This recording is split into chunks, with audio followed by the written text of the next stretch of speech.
So we're in day 3, and this, is it good? Yeah, come on. Yeah.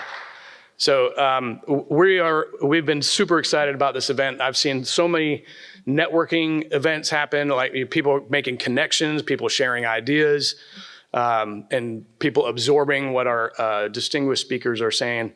And so we're really excited about that. I want you to give it up for Josh Gregory in the back.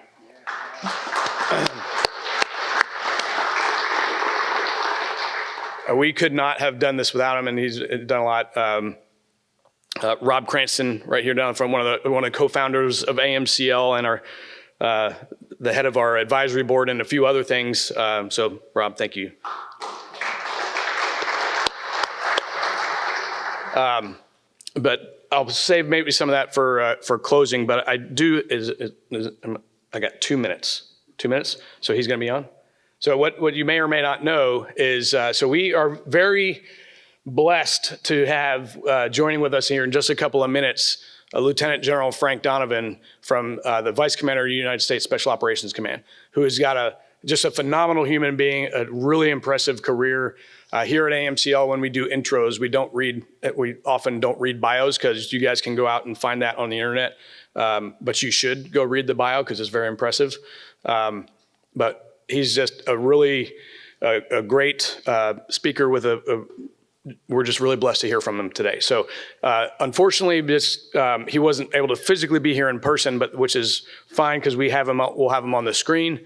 And as our glorious MC has mentioned, that when it comes time for the Q&A period, the mic is not coming to you, you're coming to the mic. So you're gonna you come up here and you stand by the iPad. I think there'll be a microphone there, and you can ask your question. So that's sort of the rules of engagement for this one this morning. So without further ado, I think we have him ready to go. So ladies and gentlemen, Lieutenant General Donovan.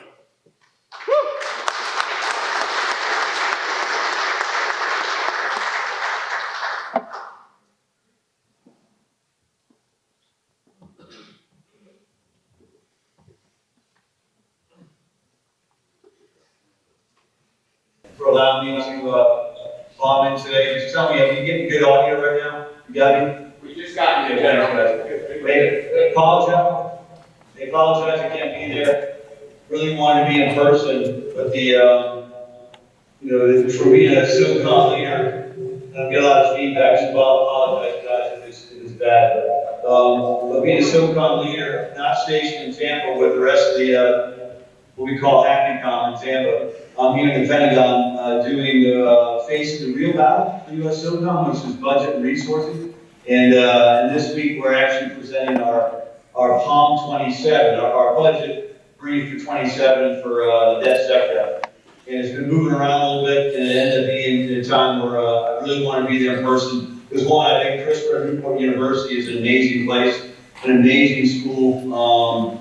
That it's just a great place to visit, but also be there with the logistics professionals there in the audience, and looking at who's been down already with Steve Skalenka, and other members of the team. I think you might have had Colonel Joe Garreau down there, who's a very close friend of mine, and a fat cat when I was at EWS. He's the director of the Expeditionary Warfare School. We've been close ever since. So just the logistics community I've come to admire.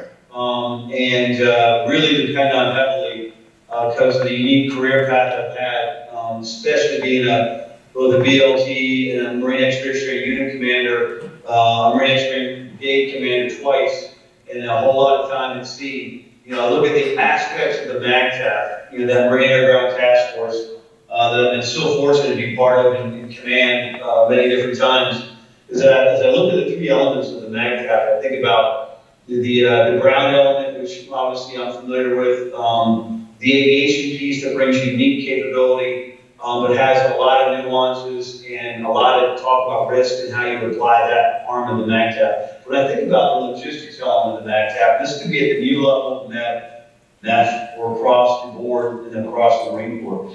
The logistics element of the MAGTF is so remarkably competent in everything they do every day. Not intelligence, because honestly, especially my community, the ground community, we just make stuff up, right? We dream big. We draw the big blue arrows. We react, and every 20 years or so, depending on your career, you'll get to do your primary task, in combat against the enemy. I'm not talking about training and all that. Where we actually have to do the job. Aviators fly every single day, and because of safety of flight and how you have to actually maintain aircraft and phase trees and how you have to build flight plans and flight schedules, it's very good at what they do every single day. But for the logistics element, they do their real job every single day.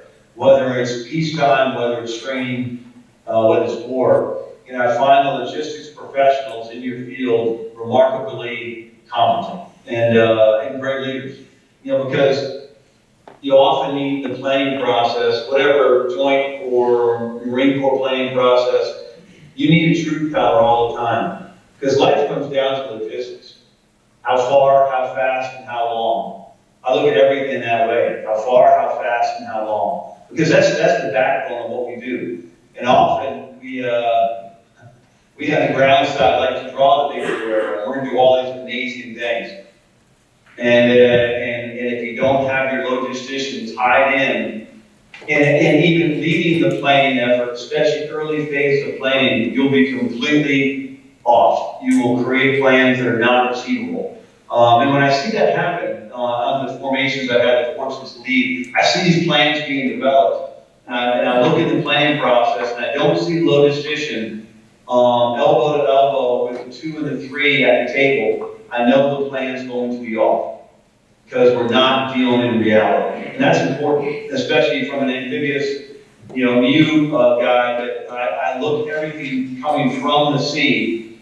And I'm very different than all my peers, lots of time in Iraq and Afghanistan. I just heard the talk about one of my very good friends like Dale Alford, and he and I talked about this. A lot of my peers got to go to a place that's already set up, a rotation to a FOB, even South, Task Force Southwest, a place where things were technically in place in all across CENTCOM since Desert Storm.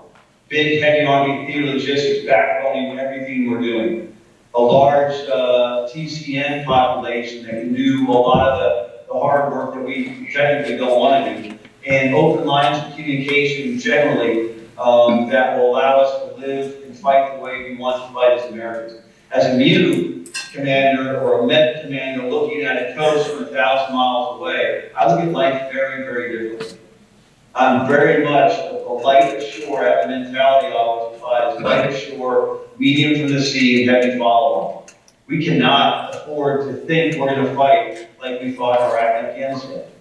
And I think it's really harmonious right now. And I see a lot of our exercises and war games.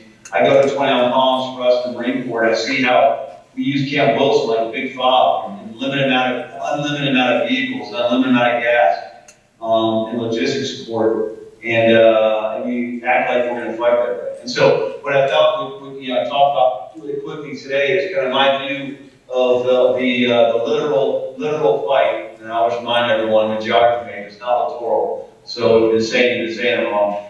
It's literal. It's the literal fight that in my mind, the standing force, SOF, U.S. SOF, Marines and submarines have to be able to operate in. And the way I think about this right now is that the actions I took as a BLT and a MU commander, and then later on as that 515 leader in Bahrain, we fought the Houthis for almost 2 years straight.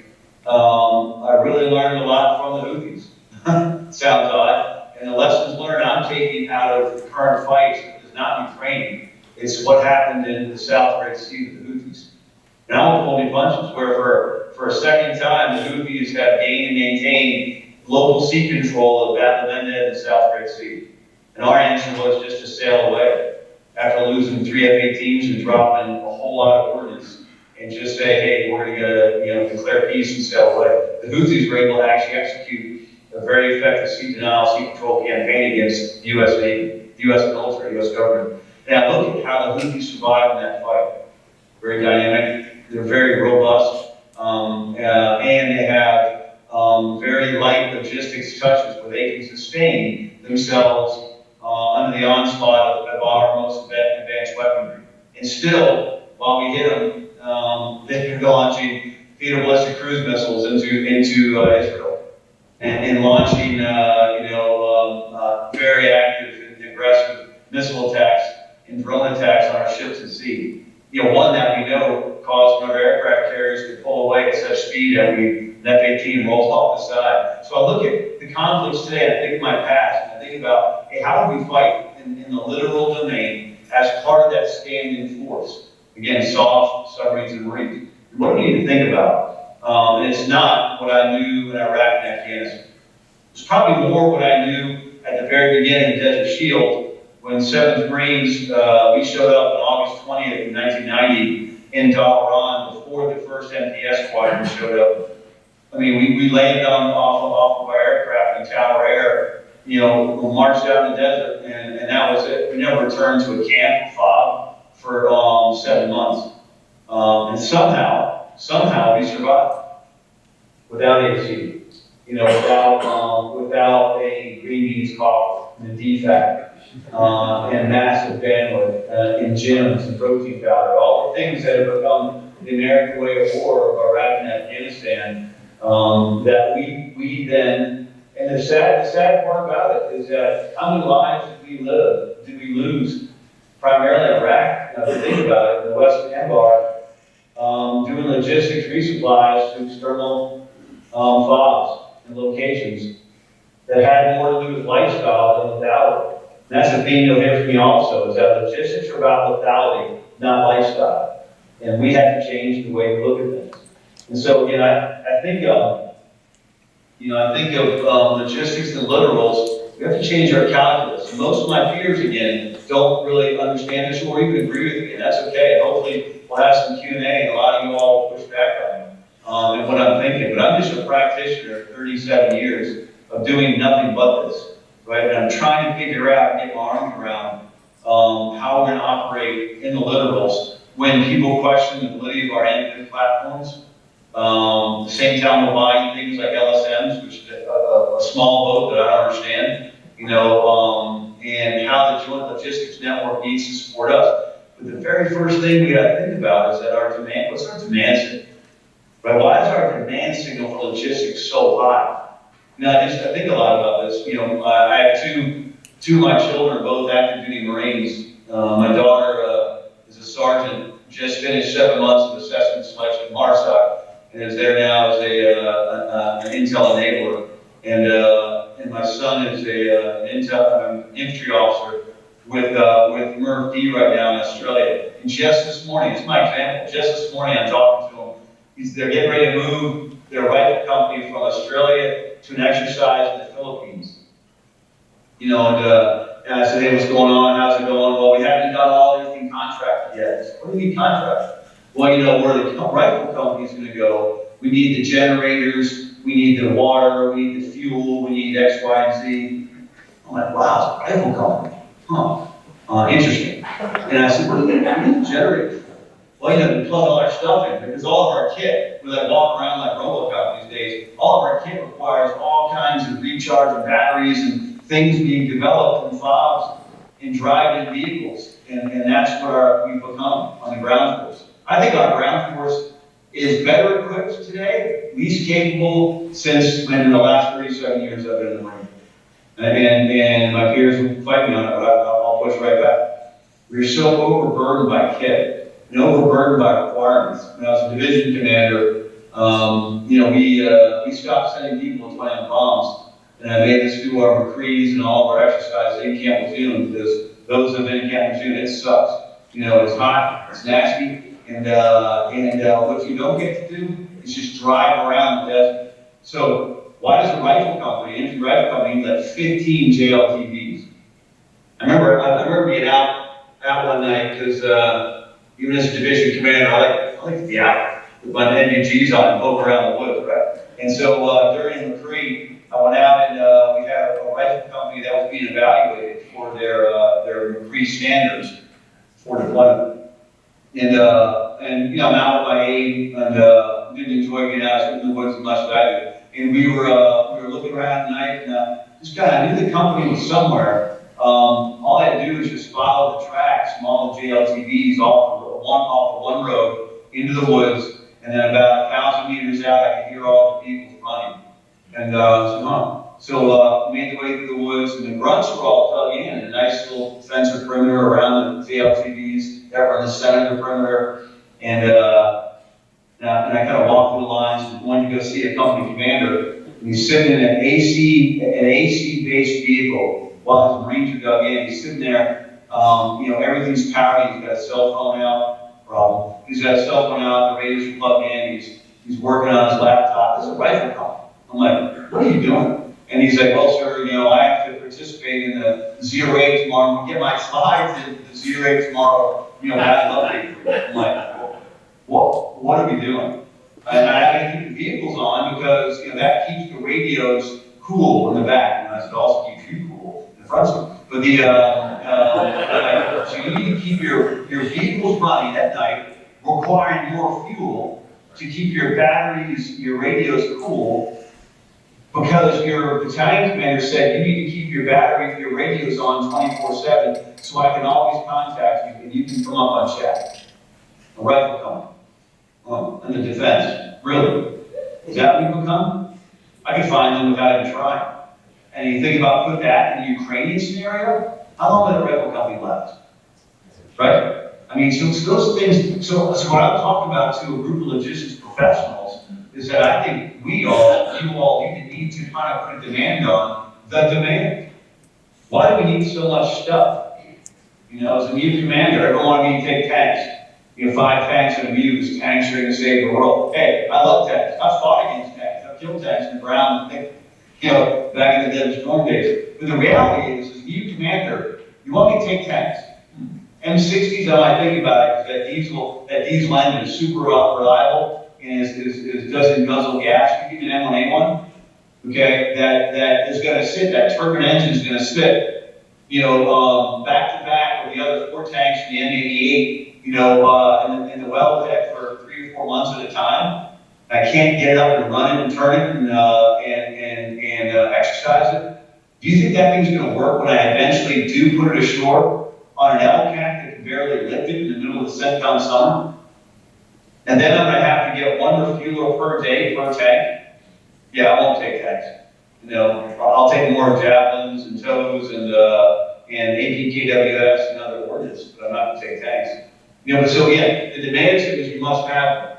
For what? What's our warfighting construct? If we're fighting the literals, how do we find the right balance of the right mass of humans that deliver the right mass of effects?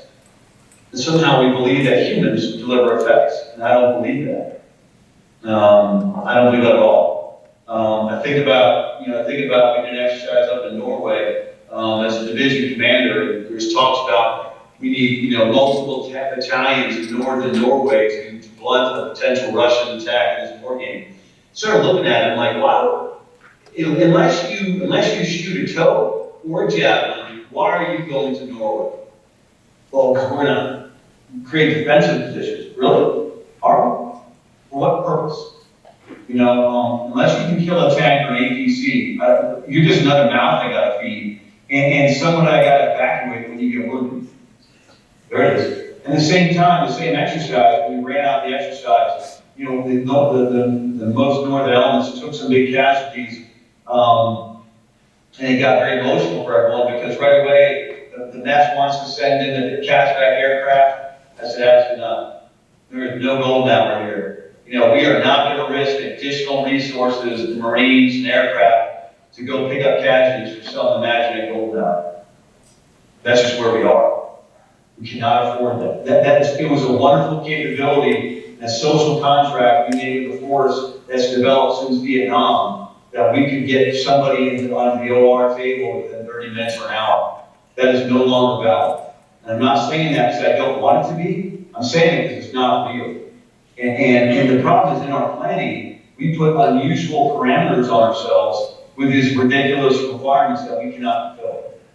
If we're in the littoral zone, right? If we're in that littoral zone and we are fighting forward, we're that initial buffer against the initial wave of attack. I am not, right now, as a matter of fact, with SOCOM, we're working on something called the LtGen, not the GELS.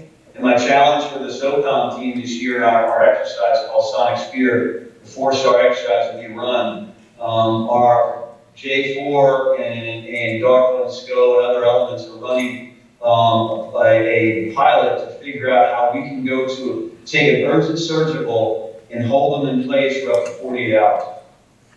What tech do I develop to get urgent surgical hold in place for up to 48 hours if we're not going to get it? And I had that conversation, you're like, no, that's not how it's going to be. No, that's exactly how it's going to be. Okay? I'm not going to risk more assets pulling people out. That's really a hard topic. It's a hard discussion to have. Because we haven't faced casualties like the ones we're going to face probably since Korea at the scale, and our inability to pull folks out. And that's just something that, again, is emotional for people, but we have to have that discussion. As usual, logisticians should be leaning into that. So again, just something to put in the back of your mind. If you want to join us in the Marine Corps is a little bit linked in with us, and so is the Army through the Close Combat Lethality Task Force, the CCLTF, is exploring the LtGen. What can I do to sustain as many lives forward as long as possible? And then when I win that local gunfight, and now I can actually get them out, who can sustain life long enough with the limited resources we have to do that? Very hard triage problems we haven't had to think about since Korea. There it is, and so again, a bit somber, but it's the things we have to talk about. What's our demand on the force in that planning process? If we believe we're going to build the Iron Mountains, right, and we're going to have TCMs do all the hard work in our Boston bases, we're going to have unlimited bandwidth. We are actually kidding ourselves. And we use Ukraine. This is my concerns. If we think Ukraine is the example, is it us in the Marine Corps that we're going to have a 21st century no man's land, right, for up to 3 or 4 years at incredible amount of casualties and say that's the lesson learned? You gotta be careful now. And I go back to my Houthis example. I learned more from the Houthis than I do from the Ukrainians. And but the key is that we have to think about, in my mind, that literal force, to stand in force, that you will be logistically planning for and supporting. We just got to think about how can we be as good with the timing and all that on day one as they are on year 3 of that war. That's something else we're working on right now. Looks like we're going to stand up some autonomous warfare group that I might be leading to bring some of this capability together. And a lot of things we looked at, non-kinetic effects, a lot of it has to do with logistics.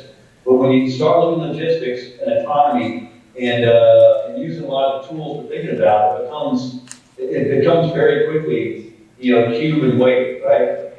For limited systems, whether they go subsurface, air, or coming from the sky, because we also think about on-demand rocket delivery and delivering resources and humans, from space. We're not talking about large volume. That's why anything that doesn't come across the beach at heavy volume, because that's what kind of wins. Everything else is small package, small volume that has to be the right thing. Which goes back into in my soft community, everyone hates it when I talk about logistics and lethality and not lifestyle. And I always joke with the SEALs, you're not getting deliveries, and then again, a protein powder. It's either that's killing stuff coming forward, and it's casualties coming back. There's nothing else coming. It was just a side note to wrap my own community. We had a recent opportunity to put some soft teammates in a very remote location for like 6 months. And it was like old school soft, like why we were designed. And everyone's like, that's exciting, it's what we do, work with the locals. In a really remote location, and pretty excited about the first couple of weeks, and all of a sudden the RFIs started coming in. And we didn't think about that. That's like 8 people, 6 to 8 people for like 6 months working with this local force way out there. Like, yeah, that's great, it's what we do, right? But about that. Where's the medical coming from? Well, bring 18 deltas, start forming. That's what they go to school for. That's what we make 18 deltas for, right? SF medics are 1 degree below a surgeon. They do irregular warfare medicine, not only support locals, but keep a remote team healthy What about fresh water and food? Well, we're gonna, there's global resupply that you gotta think about, and how you're gonna work with locals, eat with them and all that. And then the questions start coming in. Where are we sleeping? And what you can see where this is going to, right into it. I'm like, yeah, there's no problem. You're not gonna be, this is risky, but it's what we do. It's what we offer as SOF, very different than Joint Force. And we talked ourselves out of that mission because of force protection. Now, force protection wasn't ending. It was things like fresh water, disease, and fresh food sources, which I'm okay with to some degree, but then I'm not. And I'm not, and because there's technology out there that allow us to live at that very forward edge. Because the point is, from that very forward edge, and obviously this is now we're going to talk about where that might be, but from that very forward edge, that SF team working with his allies and partners will get access to place to a location that at the right time and place of our choosing, I turn on the black box and something happens, right? And that enables the joint force action somewhere else. And we talked ourselves out of the mission because of logistics. Because they had a force that was so Bob-focused that they couldn't conceive that it would be an independent operation. It's just something I think about. No, in that case, this is incredible work. I love looking at the things that happen in Africa with some of the medical supplies and blood transfer across. They're using autonomous systems and on-demand delivery. There's greatness there that I think we can build on as a SOCOM enterprise. We are definitely working on that. But it's something I think about, and how light can be, how dynamic, how flexible. And then when you do go from light to medium, what is the requirement that needs to be ashore with you wherever you are? I think about even us in the Marine Corps. I'll flip back to the conventional side of the Marine Corps. I think about a Nemesis battery. Does anyone know how many JLTVs are involved in a Nemesis battery? 36. Well, 36 JLTVs are involved in Nemesis battery. For a missile that shoots 100 nautical miles. Okay, how are we moving those around? And I like, and that's why it goes back to my LSM I have concerns about. If you look at the Pacific War and what happened in the same location we're talking about fighting, one of the things the U.S. Navy and the American military went after, and they found was the linchpin was going after the Japanese resupply barges that moved between islands. And their campaign was to sink as many of those as fast as possible. So we're going to have an LSM, that is not part of the fleet force that has protection with Aegis and all that potentially, moving around delivering vehicles to remote islands in the Pacific. And every time I see that, that tells me people haven't spent a whole lot of time in the Pacific. That if you even have roads that can handle our vehicles, and we'll have, places that we can put all this stuff. And then there's the max corrosion and max theft that's out there. Again, if you don't think about that, they haven't spent time in the Philippines, they haven't spent the time in Southern Ryugus, they haven't spent time in places that we want to go. We've all been it. We inherited at Subic Bay back in '91, we inherited LAR that Marines have gone a little bit native, and we did an inspection of our LAR vehicles. I don't think they were on their axles any longer. I think the corrosion axles were gone. I was like, why is that LED suspension? Why is it sitting so low? Because it was the hull was sitting on the wheels at that point because of the corrosion and the lack of maintenance. Didn't take long. And if you read stories about Clark Air Force Base, the height of the Vietnam War, and the amount of theft we had there, remarkable. So again, I think about, do we really think we're going to put pre-positioned stocks across the Pacific and we'll be ready to go for it? Because when you can do things like that, like the caves in Norway, you can go into Kuwait on camp bearings and put the stuff there in that environment, climate controlled, it's Macy in there, it's obviously environmental control on it. You can last for a long time. Whole different ballgame in the Indo-Pacific. And again, we have to think differently. But I think the first thing we got to think about is our demand. How do we drop our demand to ensure that when you can get that smaller package, weight and cube forward, is it the exact right things we need? And then how do you use the same remote systems, autonomous systems, if we can get a 53 kilo or B-22 through, how are we delivering, I don't know, I think a lot about it. How do I bring a heavyweight torpedo inside of a CH-53 kilo and have a mechanism that can launch it from the shoreline?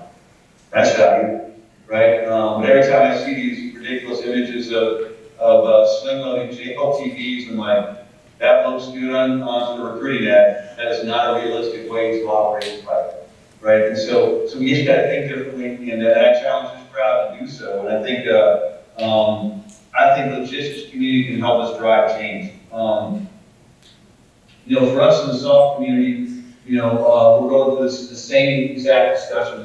We got to be more precise, more discreet. We have a lot building on our contested logistics pathways, but I believe that those pathways can also enable the joint force, and vice versa. The joint force pathways can enable our logistics requirements. And so I think that's where you continue to work together as part of that standing force construct, soft submarines and marines. Otherwise, I think the autonomous piece, I get asked about autonomous a lot, and I think there's incredible promise there. We have to change a lot of our rules and our training, because we're still not training to scale with autonomy on our ranges and how we train in CONUS. We have some local CONUS training opportunities that are really phenomenal, but we've got to get better in trusting our robots, tasking our robots, and then letting them work. And I haven't seen enough of that yet, but we're really working hard on that. And thinking about if I can get an MC-130 combat talent flying low and fast at the edge of the webs, and it can pop up at the last minute and drop off, palletized logistics munitions, the large gliders that we have right now, they're pretty wait and queue, and they'll ignite their engines and go another 500 miles deeper in the webs to deliver that precision package. Absolutely. At the same time, the MC-130 Talon is dropping off cruise missiles that are doing the same thing, right? And so we are developing very quickly that capability, and how do you expand that? But all the way forward, back to square one, and I'll get off the stage here, is our demand signal right? Are we looking at this the right way? Are we just looking to say we're talking about the literals, or we're backing off and we're just planning for Iraq and Afghanistan? I don't know, you all know better than I do. But the reality is, I think it's a challenge for us, and leaders talk about things like, yeah, the golden hours are gone, but I see con-ops come up every day that's one of the requirements for the con-op to be approved. I see this massive logistics requirements that are built in there, and I don't think that's the case. So everything I'm thinking about right now is how a soft Marine Corps and submarines fight inside as a standing force in that inside the weapons engagement zone, right at the edge. And I think all I really think about is D-10 to D+10. That's the window I'm focused on. That's the window that standing force has to fight, and not win, but hold long enough to set conditions for inbound pulsing joint force. That's how I'm looking at this. That's how I'm looking at logistics and literals, right? And looking forward to your questions. And again, please challenge my assumptions. And hopefully we can make some Q&A work on the system here. But thank you for your time today. Over to you.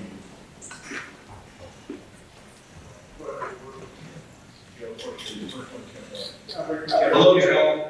I got you. Great. We're going to go on and on now, trying to beat the actual situation, so bear with me when I'm clipping. Thanks.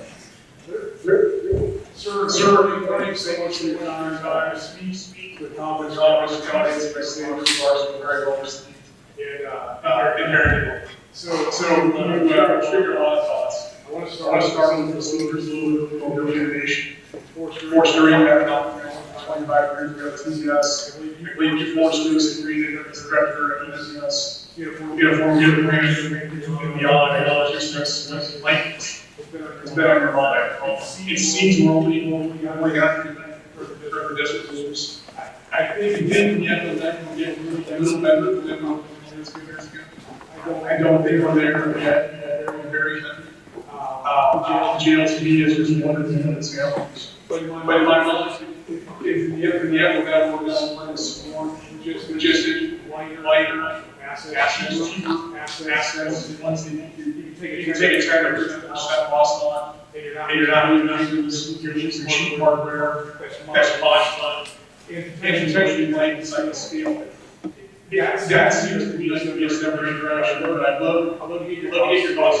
If you think that's a step in the right direction for Boston or something, that's good. Essentially, you are. Thank you for your thoughts. Hey, Joe, thank you, and thanks for the question. It's always great to see you. And for the audience, those that know Earl, the epitome of a incredible Marine officer, he and Heidi and the kids, the life they live is amazing. And what he does is a load decision and an advisor to me on a couple occasions.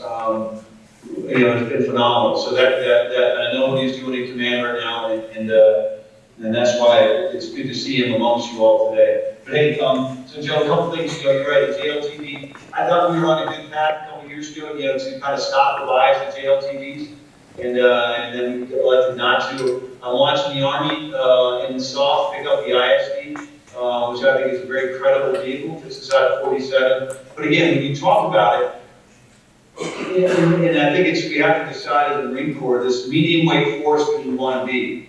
And I see it across the joint force, I'm looking at the Army who wants to get lighter and more expeditionary, right? MDTS, and so now the Army wants to buy ship-killing missiles. Don't get it, but it's a problem we have. We all want to get in on the China fight, so we all have to say things like we're going to fight in the Pacific. So we're watching the Army, be a kind of a mix. And we just need the Army to stay home and be heavy and big and be ready to come over when we need them. But they want to be in the mix too. So like us, they're trying to figure it out. I think the Marine Corps and the MACTAP, especially the ground combat element, the path we went down with force design, I think was the exact right path. I think Joe Berger saw the future based on his experience in the Pacific. And Joe, I'm not going to pull any punches. I think we backed away from that path. And we did it so we want to go down MLRs, but then we want to keep legacy infantry regiments because, just in case. I don't know what the just in case is, and I get it, and I do. Your community exploded with CLBs and CLRs and incredible work done in Iraq and Afghanistan with basically wheeled vehicle kind of approaches. And we just are kind of saying we want to see the future in autonomy, we want to see the future lighter, but we still have parking lots full of vehicles, right? That if we can get into the fight, and the MP echelons have been drawn down. Joe, how are they even getting there, right? I mean, where are they going? From 1 map or 2 map to go forward to deliver, boatloads of 7 tons to do what? And so, what's the right balance? I'm not saying we go all in and become light and across the Marine Corps, but remember we were designed to be that force that can be task organized appropriately. And we don't have 3 infantry divisions in that because we have the MLG and the ACE, and we find complementary capabilities. And I think what we've done is we have too much going on. And I think if you look at the difference between an ISB and a JLTV, do we need JLTVs? Okay, put them in the caves in Norway, put them in Kuwait, put them in reserve status. So we go back to a counterinsurgency environment. Okay, if we do in the future, we'll have a counterinsurgency vehicle. Okay, but if anyone thinks JLTVs are going to work against main battle tanks and APCs, we're kidding ourselves, right? So we're a mismatch, right? And so why didn't we drop, at least stop the line of JLTVs, go with what we got, and then go with ISBs? We decided not to because we want an armored vehicle that can withstand some degree of a blast. An ISB cannot, and I know that. But I'll go with speed and light over anything else because I believe that gives us the ability to maneuver and maneuver against the enemy.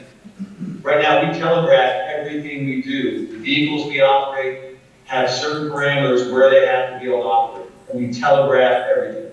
And that's not new. Some example, we'll find that rifle company in the woods. I found them because they just followed their tracks. They left Mainside, drove down this road, and went in the woods. All I can follow those tracks the whole way. Right? Is that good for a rifle company? It's supposed to be operating on speed. I don't know. So I think we have to find the balance, the autonomous systems. Joe, the other thing we got to think about is autonomy. I look at autonomous weapons systems and maybe you need to think about this for logistics. You know, a first-person view drone, or even one I launched, you know, in my mind, they're no different than bullets and magazines. They're expendable. And we have to just think that way. You're going to launch 10 because 2 might get there. And the rest aren't coming back. There it is. You know, and we just have to accept that. You know, it was, Joe, what worries me in the building, it's 2025. 2025, and the Department of Defense does not have a program of record for a long-range one-way attack weapon. We don't. Because none of the services want to buy one.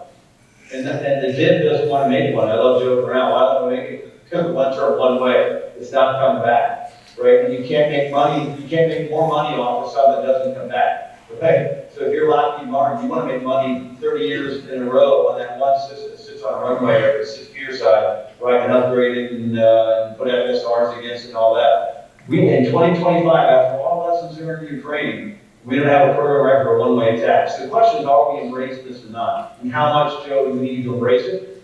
I just know that from the ground combat perspective, we should be light and as mobile as possible, irrelevant to what we ride to get into the fight, right? And then completely aligned with our logisticians on co-equal planning to ensure we know how far, how fast, and how long we can go in the mix. And you saw it, Joe, we saw it in EWS.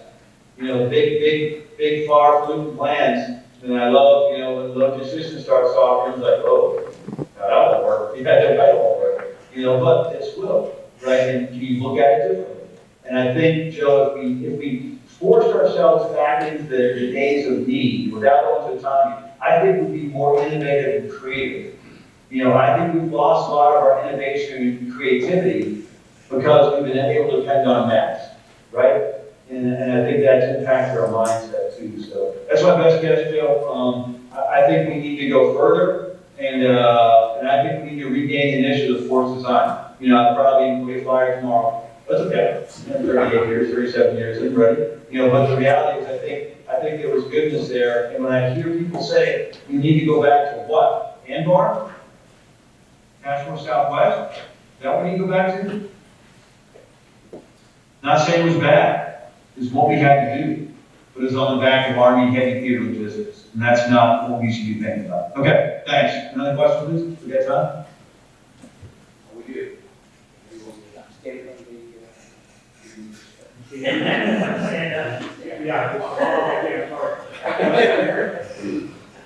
Groovy. Sir, you're not one of us, but you appreciate us. I don't mean that in a personal sense. You appreciate what we're bringing.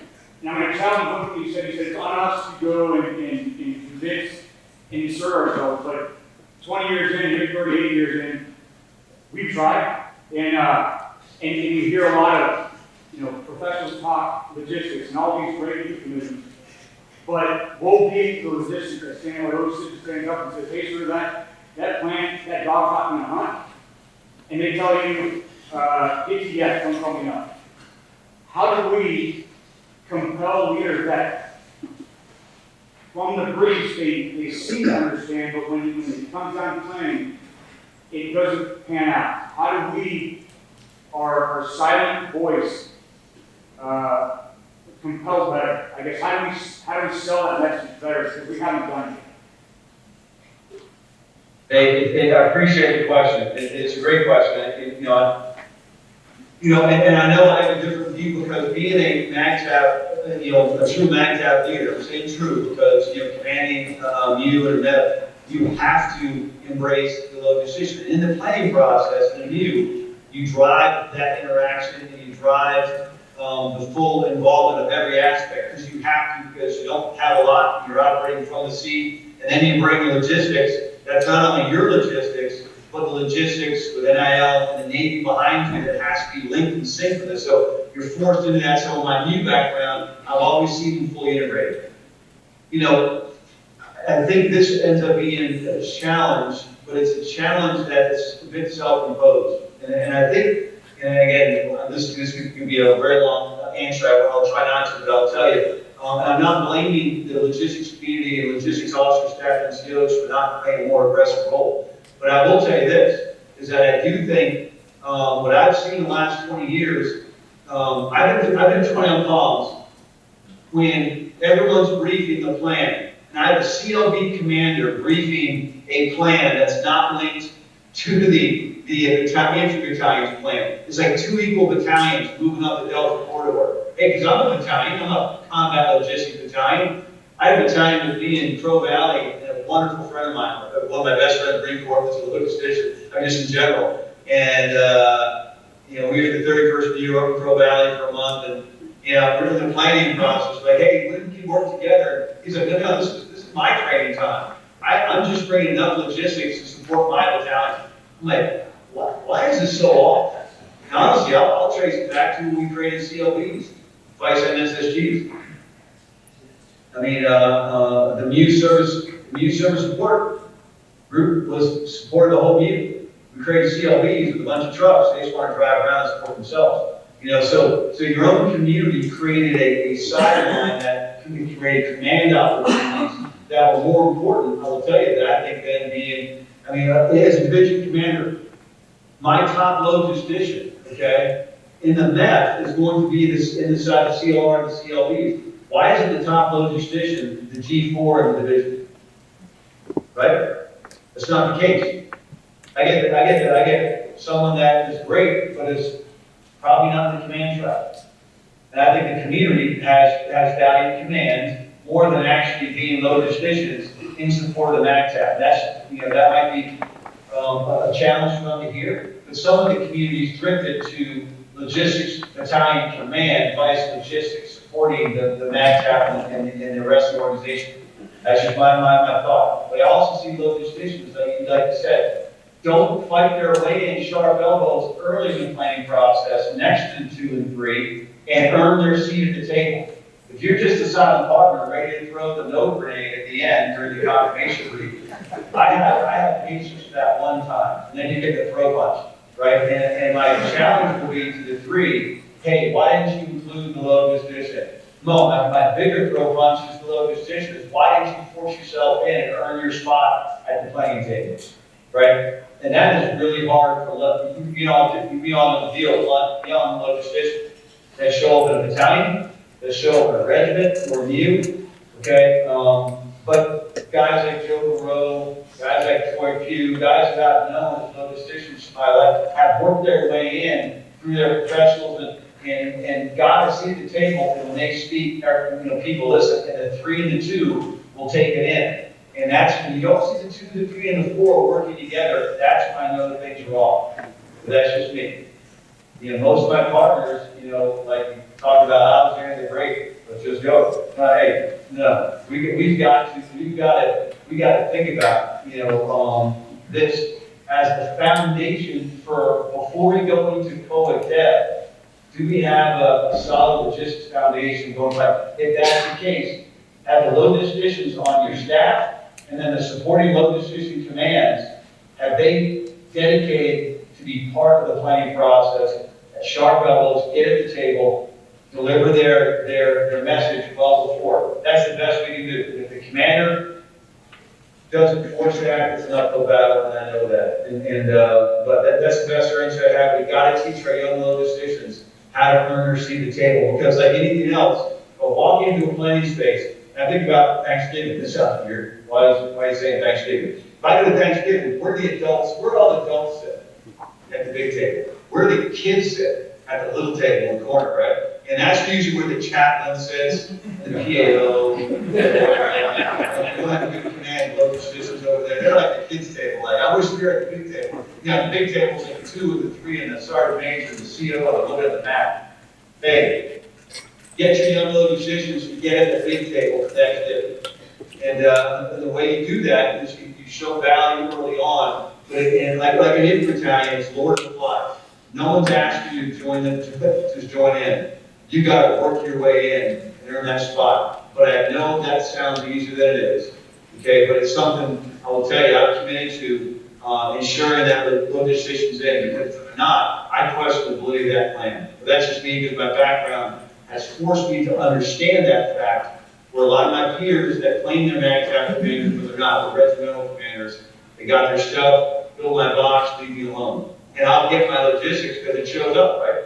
I can read it and it shows up, and that's a problem. And so again, not a great answer, but you got to earn, you got to do the logistics and your staff and skills that I don't think play a aggressive enough role outside of their maintenance tracks and all that to actually be credible players in the op shops to drive integration and drive that plan. That's just my take on it, but that's what I got. Thanks. Hey, sir, John Ward, KBG. Question on how you employ your logisticians at SOCOM. Are you pushing your logisticians forward with those teams that you talked about going into those austere environments so that they can really assess what the actual supply might look like in places like the tools? We're talking about Asia. I think there's a lot of resources in that area. It produces 70% of what comes to the States every day. And are you pushing those logisticians forward so they can really get on the ground awareness of what the resources are so they can determine that demand signal for you and also have that trust so they can come back and you know, push their way to the front of the table and say, hey, I've been there. I know there's water. I know there's hope on down the road and there's 20 pilots in built and fighting vehicle available. Are you pushing your guys forward to that logistics situation? Thanks. Hey, John, thanks. Yeah, the answer is clearly yes, and but we're having some of the same problems, John. John, right now, our O&M budget, I'm spending millions, many millions of dollars on very expensive hotels across the Pacific because our soft guys love staying in nice hotels, and it is crushing my budget. So we do send folks forward, but I hate to say it. They again, because they're back to what they grew up, a lot of them grew up in Iraq and Afghanistan, you know, they're looking for the similar kind of lifestyle. We are starting to actually change that methodology. One, because we want to reduce our footprint for security reasons and for clandestine reasons, that we want to be less visible in the certain places, and we want to be able to be kind of blend in. We're never going to blend in, but be able to be less impactful and bring less attention to ourselves. So yes, we are, but we're on this exact same journey, right? This exact same journey of reduce our demand signal, and we'll send folks forward. We'll do all the scouting. They'll come back like, we scouted, that's a good spot, and we all want to stay at the 5-star hotel. And, that's not what I thought was going to happen, you know. And so I think the key is that how do we actually kind of revert back into more of our Cold War days, that we're on the peripheral, that we are on the more rougher place that gives us the right access placement, and then we then we can develop a better logistics type plan. But it goes back into don't develop a logistics plan that's bringing lifestyle just locality that we need to bring to fight. You know, and we are kind of struggling, but we had our Army Special Operations Command recently, the Green Berets that are really the regular warfare specialists, just cut their whole fleet of non-standard combat vehicles, those Toyota Hiluxes and trucks we talked about, because they believe that they need to be ready for large-scale combat operations. So we have our own challenges. We're on the exact same journey, John, but we are aggressively changing that mindset and moving forward in a different way on what you talked about.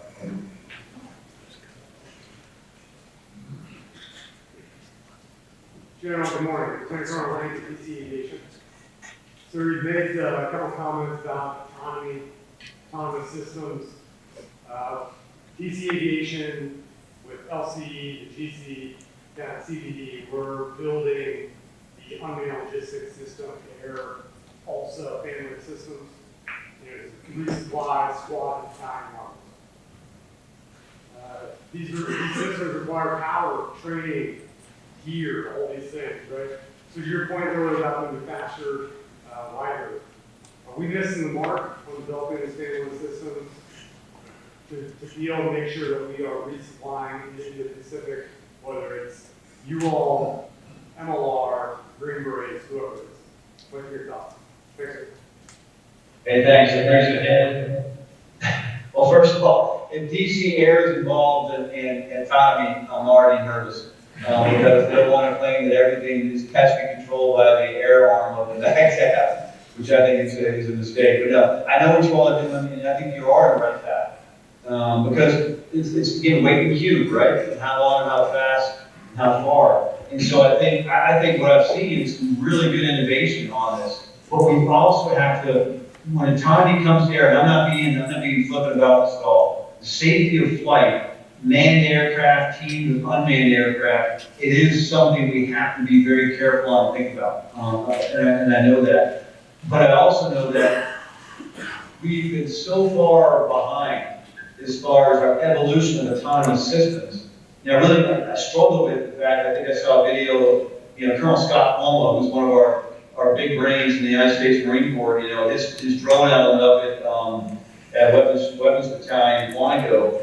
We're just now celebrating dropping our first piece of ordnance from a freaking first-person view drone. And that's it. What? Hey, welcome to 2014, ISIS. When they were doing it. And so the problem is, when we try to talk about, especially aviation-based systems that rise above kind of into that airspace and airspace deconfliction, we just got to shut down. We went for 2 years as division commander, trying to work a lot of this, and to fly even drones in Camp Lejeune is just painful because of some of our rules. But they're real. We have New River right there. We have rotary wing aircraft and tilt rotors right there. We don't want to have those kind of accidents and all that. But we just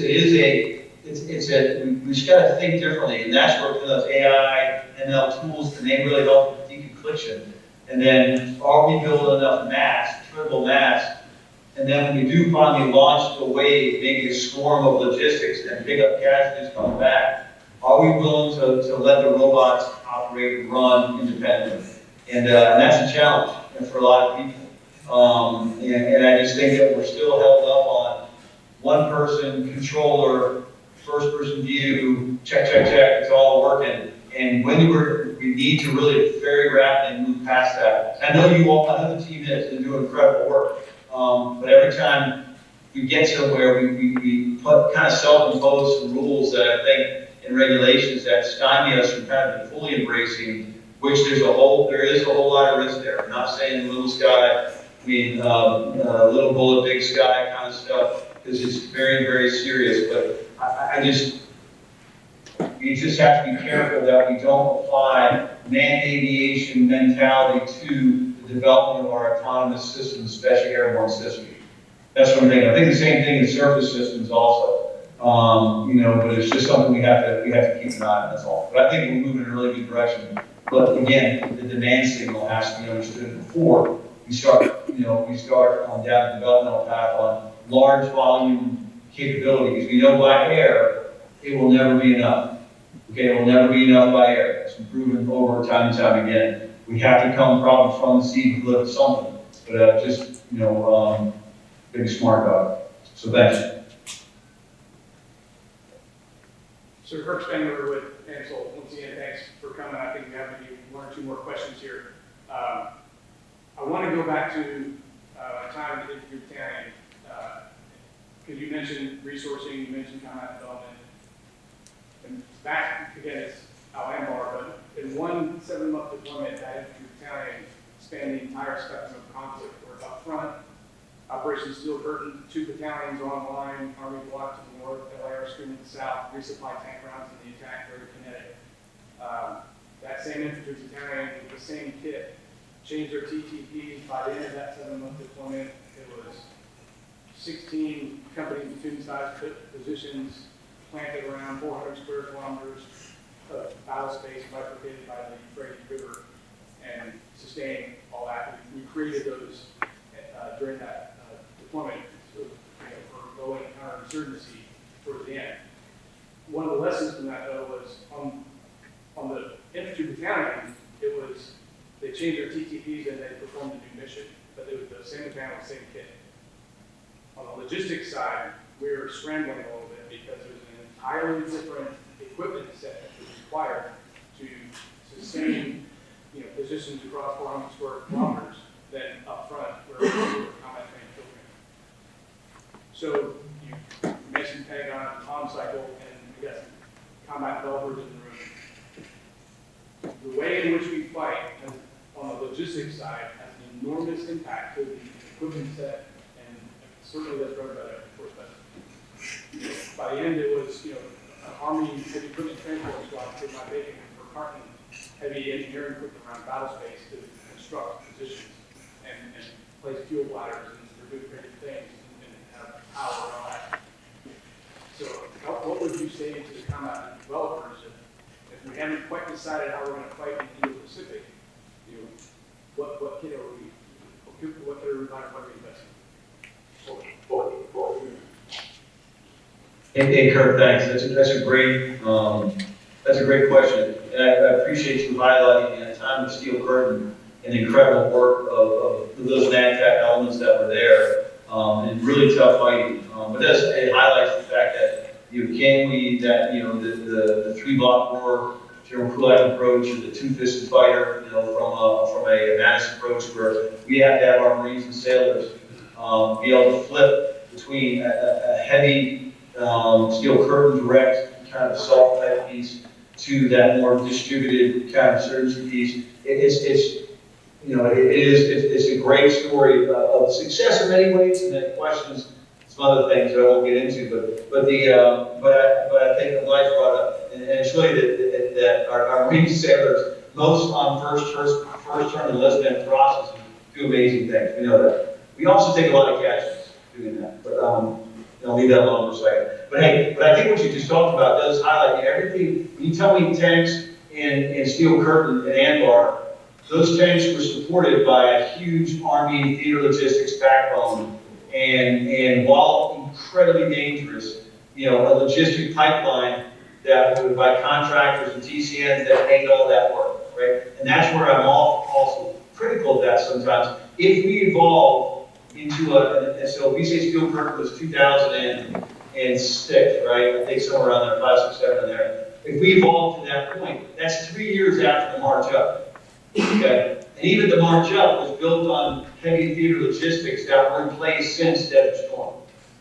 So arson, backbone and all that made that work, right? And so if we, as a joint force, because it wasn't just the Marine Corps, it was joint that made that work, that we task organized, and we could use the joint capabilities to actually shift to the new mission. Same Marines, different set of vehicles. It might be the armored Humvees and tanks and Amtrak, really terrible vehicles for that kind of fighting. But let's say that's 2 more of MRAPs and counterinsurgency type platforms. Well, we all know that in across the Middle East, from Jordan on over, we had now there's lots more, but from Kuwait to Jordan, parking lots full of extra vehicles, right? Extra systems ready to go. So is that really a warfighting capability that the Marine Corps brought us to fight, or is it joint warfighting capability? Maybe if we really understood joint warfare, we wouldn't try to be doing everything ourselves. Which is why I think we're stuck in the middle right now. Do we have MLRs or do we have legacy regiments? Why both? Why both? Now, we might say we need both. I'm not sure. I'm not really understand the MLRs yet, why they're different regiments. But that demand signal support a infantry battalion at that scale across 400 kilometers of open desert, we have to then task organize support, use joint support to make it happen. I think that's realistic and maybe a method of joint warfighting. But I will challenge you a little bit is that are we willing to change and think differently? Even after tanks left the Marine Corps, inventory, I went out to play on bombs to see ITX and overall now. And I remember watching the breaching operations up one of the corridors. And I see tanks are gone, so with the tanks, we don't have the ability to protect 8 Amtraks or even 8 ECVs or ACVs coming up. But we still, in the middle of all this, we had a low boy with a big old D7 on it, trundling up the middle of the corridor by itself. Because we're still breaching. I'm like, what are we doing? That task has now been, you're no longer doing that task. What will you do if you're faced with a heavy obstacle breaching task? We'd probably set the parameters on the edges and bring the Army in to do it. Well, we need to have that capability ourselves. Really? Then why do we stand down NPS squadrons? Why do we get rid of the Salt Rigid? You know what? But we still have a D7, armored up D7 on the back of a low boy being rung up the Delta corridor to do breaching operations. We get caught in the middle. So I would say to combat developers, I think it depends what direction we're going. Are we an amphibious force? With 31 amphibs, if we ever get to that again, that's not fuel to our views. So is that are we coming from the sea? Are we forward deployed part of that standing force? If that's the case, what are all your 7 tons doing? What are they doing from Okinawa or Guam? Really? You get them into North Luzon or put them in a building in Luzon to do what? And so I think the challenge is that what are we as the United States Marine Corps? How do we fit in the joint force? What are the joint force interdependencies that have to be there? I'm a very joint team and I believe it in many ways because we cannot afford to be a confusing middleweight force that unless we go heavy into the reserves, the heavier assets, so when big army comes, we just join them and we're more on the land army side, helping the army out. Because that's really what we did in Iraq, Afghanistan. We held terrain, right? And we can do it because we're good Marines. We can do it as part of our history. But if what we do 24/7 on the forward edge as part of standing force, we have to think differently and support ourselves logistically differently.